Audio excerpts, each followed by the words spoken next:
اعوذ باللہ من الشیطان الرجیم بسم اللہ الرحمن الرحیم السلام علیکم ورحمۃ اللہ وبرکاتہ۔ ناظرین و سامعین، آج میں آپ کی خدمت میں ایک سچی کہانی لے کر حاضر ہوئی ہوں۔ جب بھی بارش کا موسم آتا ہے میرا دل دیوانہ ہو جاتا ہے۔ سچ تو یہ ہے کہ سب موسموں سے سہانا یہی موسم ہوتا ہے۔ برسات میرے دل اور خیالوں کو اپنا اسیر کر لیتی ہے۔ یہ وہ اندیکھی زنجیر ہے کہ جس کے ساتھ میرا وجود برسوں سے بندھا ہوا ہے۔ لاکھ چاہا پھر بھی خود کو اس اندیکھی زنجیر سے آزاد نہیں کرا سکی۔ وہ بھی ایک برسات کی رت تھی جب سبھی گھر والے ایک تقریب میں گئے ہوئے تھے اور میں گھر میں اکیلی گلی کا نظارہ کر رہی تھی۔ صبح سے بادل چھائے ہوئے تھے، ٹھنڈی ہوا چل رہی تھی۔ میں کھلی کھڑکی سے باہر دیکھ رہی تھی جہاں گلی کے نکڑ پر محلے کے کچھ بچے جمع تھے، شاید وہ کوئی کھیل کھیل رہے تھے۔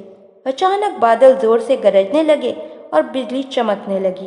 بوندا باندی جو مٹی میں سوندھی سوندھی خوشبو جگا رہی تھی اب تیز برکھا میں تبدیل ہو گئی تھی۔ ایسا ہی موسم تنہا دلوں کو دیوانہ کر دیا کرتا ہے۔ میں بھی اکیلے پن سے اوب کر کھڑکی میں آئی تھی اور اب ٹھنڈک کے ساتھ ہوا کے پنکھے سے بارش کی بوندیں چھینٹیں بن کر میرے چہرے پر پڑنے لگی تھیں، جن کی تازگی روح کے اندر تک اترتی جاتی تھی۔ کافی دیر کھڑکی میں کھڑی اس کیفیت سے لطف اندوز ہوتی رہی۔ جی چاہتا تھا ایسی ہی عمر بھر کھڑی رہوں، بارش اسی طرح برستی رہے۔ کس قدر سکون تھا بوندوں کے اس جل ترنگ میں۔ دعا کرنے لگی، خدایا بارش اسی طرح برستی رہے اور میں اسے دیکھتی رہوں۔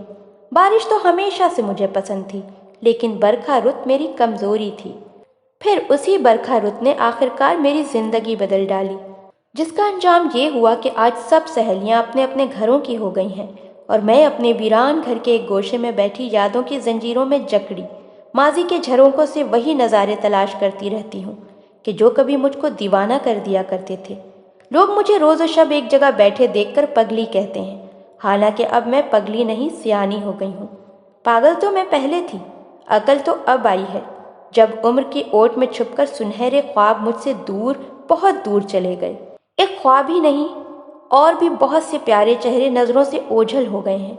کوئی بھی ملنے نہیں آتا، شاید کہ ہر کسی نے مجھے بھلا دیا ہے سوائے ہانیہ نے۔ وہ میری واحد سہیلی ہے جو کبھی کبھی ملنے آ جاتی ہے۔ ہانیہ بچپن سے میری دوست تھی۔ اپنے 4 بھائیوں کی یہ 2 بہنیں تھیں، 2 بھائی اس سے بڑے اور 2 چھوٹے تھے۔ ہمارے گھر پاس پاس تھے اور برسوں سے آنا جانا تھا۔ دونوں گھروں کے افراد آپس میں اس طرح پیار سے ملتے تھے جیسے ایک ہی فیملی ہو، اس لیے ہمارے آنے جانے پر کوئی روک ٹوک نہیں تھی۔ میرے بھائیوں سے ہانیہ کے بھائیوں کی دوستی تھی۔ ان دنوں رکشے وغیرہ نہیں ہوتے تھے، ہمارا شہر چھوٹا سا تھا، نزدیکی سفر کے لیے تانگا استعمال کیا جاتا تھا۔ ہم نے ایک ہی اسکول سے میٹرک کیا، کالج میں داخلہ لیا۔ ہم روز تانگے پر کالج آتے جاتے تھے۔ اس روز بارش ہو رہی تھی جب کالج سے چھٹی ہوئی، جگہ جگہ پانی بھرا تھا۔ رحمت بابا نے ہمت کی تھی، وہ ہمیں لینے آئے۔ ہم اس تانگے پر بیٹھ گئے۔ کیچڑ کی وجہ سے بار بار گھوڑے کے سم پھسل رہے تھے۔ اگرچہ رحمت بابا بے حد آہستہ اور سنبھل کر تانگا چلا رہے تھے، لیکن ایک جگہ سڑک پر گڑھا تھا اور باوجود مہارت کے وہ تانگے کو ایکسیڈنٹ سے نہ بچا سکے۔ گھوڑے کے سم گڑھے میں چلے گئے تو مجھے بہت زور دھچکا لگا، تانگا الٹ گیا، میں اور ہانیہ سڑک پر جا گریں۔ ہانیہ کو تو کم چوٹیں آئیں لیکن مجھے زیادہ چوٹ لگی تھی۔ میں درد سے بے ہوش ہو گئی تھی کیونکہ میرے بازو میں فریکچر ہو گیا تھا۔ سڑک پر پتھر پڑے تھے جن کی رگڑ سے چہرے پر زخم آئے تھے۔ لوگوں نے ہمیں اسپتال پہنچایا، کسی نے ہمارے گھر اطلاع کرا دی۔ اس وقت صرف ہانیہ کا چھوٹا بھائی رمیز موجود تھا، وہ بھاگا ہوا اسپتال پہنچا۔ اس وقت ہانیہ ہوش میں تھی لیکن میں بے ہوش تھی۔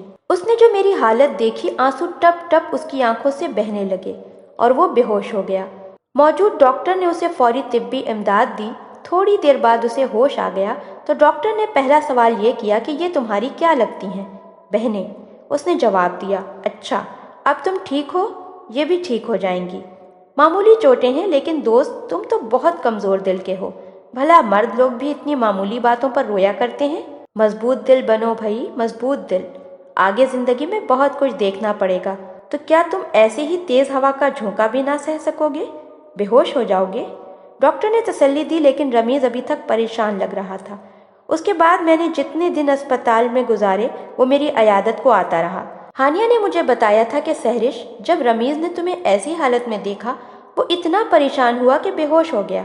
میں نے اس کی بات سنی تو کہا، ہانیہ، بہت سے لوگ ایسے نرم دل ہوتے ہیں، اس کی جگہ اگر میں ہوتی تو شاید میں بھی بے ہوش ہو جاتی، شاید کہ ہم دونوں ایک جیسے ہیں۔ اچھا، تو پھر تم دونوں دوستی کر لو، کیونکہ مزاج ایک جیسے ہوں تو دوستی خوب نپتی ہے۔ بات ہنسی ہنسی میں ہوئی اور آئی گئی ہو گئی۔ وقت کے ساتھ سب زخم بھر جاتے ہیں۔ میرا بازو بھی ٹھیک ہو گیا، چہرے کے زخم بھر گئے لیکن نشان نہ گیا۔ میں ہانیہ اور رمیز کی عیادت اور حوصلہ دلانے پر ان کی بہت مشکور تھی، لیکن اس ایکسیڈنٹ نے مجھے بالکل ہی بدل کر رکھ دیا تھا۔ اسپتال سے گھر آئی تو پہلے جیسی سہرش نہ رہی۔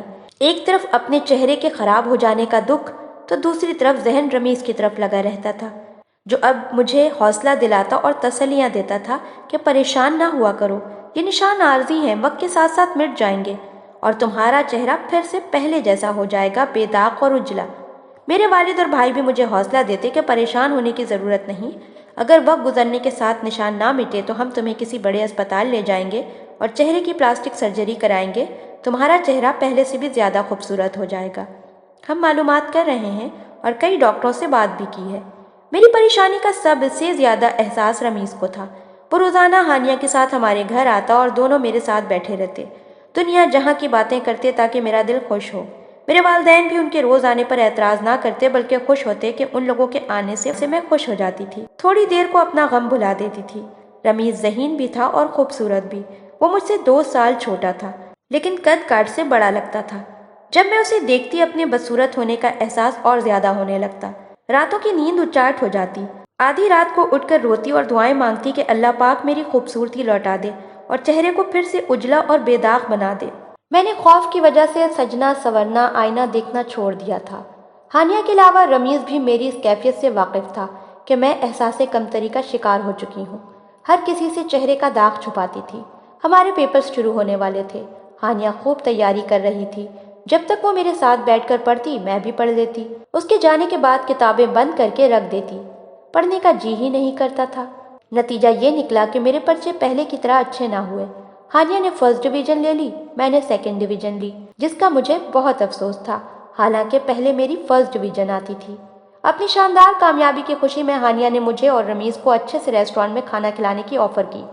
میں نے اس کا دل رکھنے کے لیے دعوت قبول کر لی۔ امی نے بھی کہا، ہاں اسے لے جاؤ، یہ تو ہنسنا بھول گئی ہے۔ پتہ نہیں میری بیٹی کو کس کی نظر لگ گئی ہے۔ جب سے ایکسیڈنٹ ہوا ہے میری سہرش تو سہرش ہی نہیں رہی، حالانکہ یہ پہلے جیسی دلکش ہے۔ بس اسے وہم ہو گیا ہے کہ ایک معمولی سے داغ کی وجہ سے وہ بدصورت ہو گئی ہے، نہ کسی کے گھر جاتی ہے نہ مہمانوں سے ملتی ہے۔ ہانیہ نے مجھے زبردستی تیار کیا اور آئینے کے سامنے لے گئی، کہا، دیکھو آج بھی تم ویسی ہی اچھی لگ رہی ہو جیسے پہلے تھیں۔ اس بیچاری کو کیا معلوم کہ اصل میں مجھے کیا روگ لگا ہوا تھا۔ ہم کار میں ہوٹل گئے، آگے رمیز کے ساتھ تانیہ اور پچھلی سیٹ پر میں اور ہانیہ بیٹھے تھے۔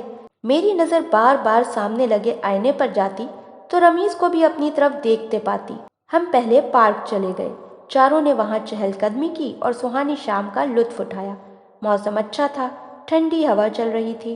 اچانک بارش ہونے لگی تو میرے دل کو جیسے کسی نے مٹھی میں لے لیا۔ ہانیہ بولی، سہرش تمہیں بارش تو بہت اچھی لگتی ہے نا؟ دیکھو ہم چاروں سیر کرنے آئے ہیں تو بارش نے ہمارا استقبال کیا تمہیں خوش کرنے کے لیے۔ تم خوش ہو نا؟ ہاں خوش ہوں، میں نے نیم دلی سے جواب دیا۔ اس پر رمیز نے کہا، کیا واقعی تمہیں ایسا موسم اچھا لگتا ہے؟ ہاں اگر تم ساتھ ہو تو۔ بے اختیار میرے منہ سے نکل گیا۔ نہیں معلوم کیوں کر یہ جملہ میرے لبوں سے نکلا، حالانکہ مجھے یہ کہنا چاہیے تھا کہ جب تم سب میرے ساتھ ہوتے ہو تو یہ موسم مجھے اچھا لگتا ہے۔ رمیز نے میری بات کا جواب نہ دیا اور ہم کھانا کھانے ہوٹل میں داخل ہو گئے۔ ابھی ہم کھانا کھا رہے تھے کہ تانیہ کی ایک سہیلی اپنے والدین کے ساتھ آ گئی۔ وہ دونوں بہنیں اسے ہیلو ہائی کرنے اٹھ کر چلی گئیں۔ رمیز اور میں بیٹھے رہ گئے۔ کچھ دیر ہمارے درمیان خاموشی رہی جو فضا کو چبھنے لگی۔ تبھی رمیز نے کہا، سہرش کچھ تو بولو، کیوں ایسے چپ بیٹھی ہو؟ میں نے ہمت کر کے کچھ کہنا چاہا لیکن میرے دل کی دھڑکن میرے کانوں کو سنائی دینے لگی تو ہمت ہار دی۔ پتہ نہیں اس وقت میری ظاہری حالت ایسی کیوں ہو رہی تھی کہ رمیز مجھے دیکھ کر پریشان ہو گیا۔ اس نے کہا، اگر کچھ دل میں ہے تو کہہ دو، میں سن رہا ہوں۔ میں نے کہا، اگر میرا چہرہ نہ بگڑتا تو میں تم سے یہی کہتی کہ تم مجھے اچھے لگتے ہو، اس لیے میرا ساتھ کبھی مت چھوڑنا۔ نہ جانے کیسے میں نے یہ سب کہہ دیا۔ حالانکہ ایسے الفاظ تو میرے کان اس کے منہ سے سننے کے منتظر تھے۔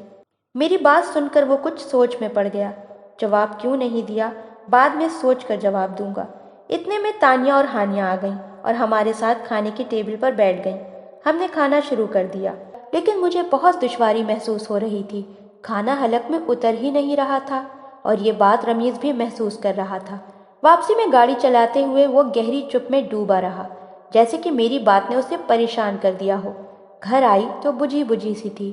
والد نے امی سے کہا، سہرش پریشان رہتی ہے، اب اس سے پڑھائی نہ ہوگی، اسے گھر بٹھاؤ، کوئی اچھا رشتہ دیکھ کر ہم اس کی شادی کر دیتے ہیں، اس طرح اس کا ذہن تبدیل ہوگا اور یہ ٹھیک ہو جائے گی۔ باپ کی بات سن کر میں اور بھی پریشان ہو گئی۔ امی سے کہہ دیا کہ مجھے آگے پڑھنا ہے، ابھی شادی نہیں کرنی۔ آپ ابا جان سے کہہ دیجئے کہ شادی کے معاملے میں مجھ سے زبردستی نہ کریں، ورنہ میں بیمار ہو جاؤں گی۔ اس واقعے کے بعد وہ واحد ہستی جس سے مل کر مجھے روحانی سکون ملتا تھا، اس نے بھی میرے گھر آنا کم کر دیا۔ اب وہ دوسرے شہر کالج میں داخلہ لینے کی کوشش کر رہا تھا۔ حیران تھی کہ وہ ایسا کیوں کر رہا تھا۔ میرے اظہار محبت کے بعد اس نے یکدم سرد مہری اختیار کر لی تھی۔ میں نے ہانیہ سے پوچھا، تمہارا بھائی یہ شہر کیوں چھوڑ کر جانا چاہتا ہے؟ یہاں پڑھائی اچھی نہیں ہے، تبھی وہ لاہور جا کر پڑھنا چاہتا ہے۔ اس نے جانا تھا، وہ چلا گیا بغیر میری بات کا جواب دیے۔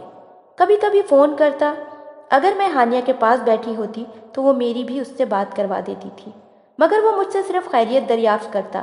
جو سوال میں نے اس سے کیا تھا عمر بھر ساتھ نبھانے کا، اس کا اس نے جواب نہ دیا۔ اس طرح انتظار میں نے ایم ایس سی کر لیا اور پرائیویٹ اسکول میں پڑھانے لگی۔ تانیہ اور ہانیہ کی شادی ہو گئی۔ میرے بھی اپنے خاندان سے 2-3 رشتے آئے، لیکن میں نے انکار کر دیا۔ بھائیوں کی شادیاں ہو گئیں، ان کے بچے ہو گئے، والدین بعد میں ایک کے بعد ایک اللہ کو پیارے ہو گئے۔ میں بھابھیوں کے بچوں سے دل بہلاتی، لیکن رات کو رمیز کے بارے میں سوچتی رہتی کہ اس نے کہا تھا سوچ کر جواب دوں گا، تو پھر اس نے کوئی جواب کیوں نہیں دیا۔ کرب کبھی کبھی حد سے بڑھ جاتا، لیکن کسی سے اپنا دکھ بیان نہ کیا۔ حیرت کی بات یہ تھی کہ ہانیہ سے گہری دوستی تھی، اس کو بھی اپنا راز نہ بتا سکی، کیونکہ اسے درد دل سے آگاہ کرنے میں اپنی ہی سبکی تھی۔ وقت گزرتا رہا، انتظار کی گھڑیاں ختم نہ ہوئیں۔ معلوم تھا کہ رمیز کبھی میرے سوال کا جواب نہیں دے گا، اس لیے کہ میرے چہرے پر دائیں جانب ایک بڑا سا بدنما داغ تھا۔ حالانکہ حادثے سے پہلے سب مجھے خوبصورت کہتے تھے، لیکن اب تو داغ لگ چکا تھا۔ یہی سبب تھا کہ رمیز نے میری چاہت کا جواب خاموشی میں دیا اور مجھ سے دوری اختیار کر لی، کیونکہ ہمدردی محبت میں نہیں بدل سکتی تھی، بلکہ میری محبت کی جھلک دیکھتے ہی ہمدردی بھی اس کے دل سے رخصت ہو گئی۔ اس کے باوجود اس نے مجھے ٹکا سا جواب اس لیے نہ دیا کہ میرا دل نہیں توڑنا چاہتا تھا۔ حالانکہ اگر وہ مجھے ٹکا سا جواب دے دیتا تو میرا دل ضرور ٹوٹ جاتا، لیکن انتظار کا دردناک عذاب نہ سہنا پڑتا۔ اس نے کہا تھا کہ سوچ کر جواب دوں گا، تو یہ نہیں کہا تھا۔ سہرش، ایسا تو میں نے کبھی سوچا بھی نہیں، اور نہ تمہارے بارے میں سوچ سکتا ہوں۔ کاش وہ اتنی ہمت کر لیتا تو میں گھر کے اس ویران کونے میں اکیلی بیٹھ کر خود سے باتیں نہ کرتی اور پگلی نہ کہلاتی، کیونکہ خود سے باتیں کرنے والوں کو لوگ پاگل ہی تو کہتے ہیں۔ حالانکہ ان کو یہ ادراک نہیں ہوتا کہ جو لوگ خود سے باتیں کرتے ہیں، دراصل وہ اپنے پیدا کرنے والے سے التجائیں کر رہے ہوتے ہیں کہ اللہ پاک ہمیں اس روگ سے نجات دے جس کو انتظار کہتے ہیں، کیونکہ انتظار کا روگ آس ٹوٹ جانے سے بھی زیادہ اذیت ناک اور برا ہوتا ہے۔ برسات کا موسم تو اب بھی آتا ہے، لیکن وہ پہلے جیسا نہیں ہوتا۔ نہ روح میں تازگی اترتی ہے اور نہ دل میں گرتی بارش کی بوندیں جل ترنگ بجاتی ہیں۔ زمانے کے بھی اپنے رنگ و روپ ہیں۔ وقت کبھی کسی شے کو حسین دکھاتا ہے تو کبھی بدصورت بنا دیتا ہے۔ یہی وقت کا چلن ہے، قدرت کا قانون، اور یہی انسان کی زندگی سے موت تک کے سفر کی رداد ہے۔